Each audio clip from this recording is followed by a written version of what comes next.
Okay, so this is the iPhone of Pet Protector.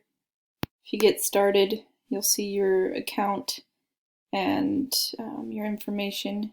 If you hit submit, you can go to add your pets, but I did add the menu. If you click your name, you'll go back to your account. If you click on any other, you'll be able to go to any other screen. So if you go back to add your pets, you can add all that information there. You can add a pet here. You can go to your journals that will be sent to your vet, just of how your pet was doing that day. When you hit send, you'll go to your vet's responses, but again, you can go to the menu and just go anywhere there.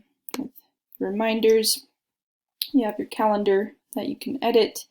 You can set an appointment or change an appointment. You can go to tips and tricks that can help you with your pet. It's specific to your pet, so if you have a cat, it would change to cat tips and tricks.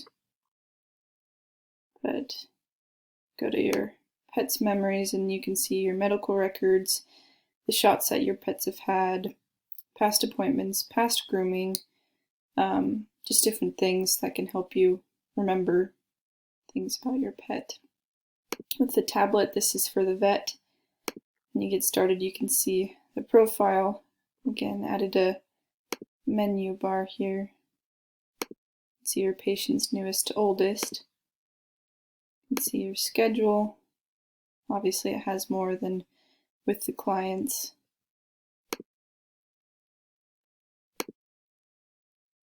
Go to responses. This is what's going to be sent to the client that you had written. And then just as the client has tips and tricks, the vet does as well. With all of this, I was just able to figure out the color that I liked best. I know some people said to play around with it, but I think I really liked it. I think this is my favorite color coordination that I've done over these projects, so I'm pretty happy with it. Thanks.